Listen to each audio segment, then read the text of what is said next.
Well, hi, welcome back to the workstation. Today we are going to talk about fatty liver disease. So let's get to the CT scan. So I have brought to you today a few cases of abdominal CT scans of my routine. I reported these cases a few days ago, and I thought we could talk a little about fatty liver disease or steatosis of the liver, which is chronic fat deposition on the liver cells, which can lead to liver cirrhosis. So, first of all, if it's your first time here, just a quick recap. These are cross-sectional images of the abdomen. This is a CT scan, a computed tomography scan. The patient is lying supine on the table. This is the table, this is the patient. So his belly button is facing the ceiling. His belly is facing the ceiling. This is anterior, this is posterior, this is the spine. He goes head first into the scanner, and we have to picture ourselves as if we were sitting by the sole of his feet looking forward. So this is left and this is right. So the first step to look for liver steatosis, fatty liver disease on a CT scan is to locate the liver. So the liver is the largest parenchymatous solid organ of the abdomen. It's at the right hypochondrius, the right superior quadrant of the abdomen. This is the liver. Okay, this is an unenhanced CT scan. So as you see here, I have a normal sized liver with some irregularities on the borders. This isn't a very normal liver. This looks kind of chronic liver disease, kind of like chronic liver disease. This is the spleen to the opposite side of the liver. This is the spleen. The spleen doesn't get fatty. The liver goes really fatty, but the spleen won't accumulate fatty deposits. So we have the spleen as a attenuation reference to measure the attenuation of the liver. The fat tissue on the subcutaneous region and the interior of the abdominal cavity is really dark in attenuation. It's almost as black as the air. So fat is dark on CT, and soft tissue tends to be of a brighter gray tone.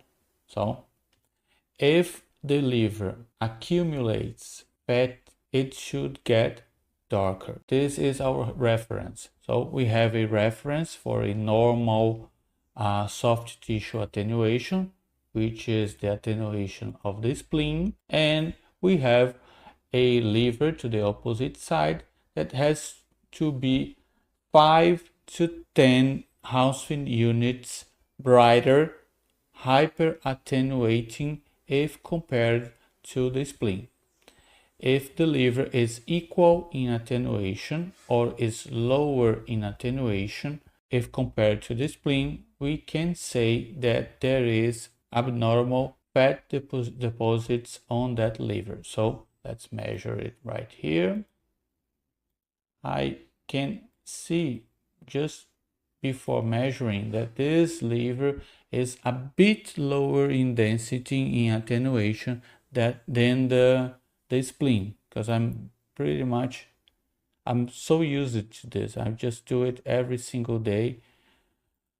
So I can actually notice without measuring it. So if I measure the liver right here, and I tend to measure approximately with the same size of circle, if it's a circle of the same size on both organs. So this is measuring 38 Hounsfield units, and this is measuring 47 Hounsfield units. So I can properly tell that this patient suffers from fatty liver disease. Let's get another case. This case right here. As you can see, this is much easier to picture because the liver has a attenuation so close to the fat tissue of the subcutaneous region and the intraperitoneal fat that we can readily say that this is massive. This is severe fatty liver disease. I'll measure it just because I know you guys are curious. This is minus 39 Hounsfield units, and the spleen is normal. It is 67 Hounsfield units. So minus 36 and 67. You can also see that the liver is really enlarged. The tip of the inferior tip of the right liver lobe is below the inferior pole of the right kidney, and the left lobe of the liver crosses to the left side and touches the spleen. These are signs of an enlarged liver suffering from severe fatty deposition. So this is a severe case of liver steatosis. You also have noticed a classic sign of severe steatosis, which are the vessels are bright and the gallbladder also is bright compared to the really hypoattenuating liver parenchyma. So I have another case right here. I can't really notice without measuring any kind of fat deposition in this case. In mild case of steatosis, this is really common.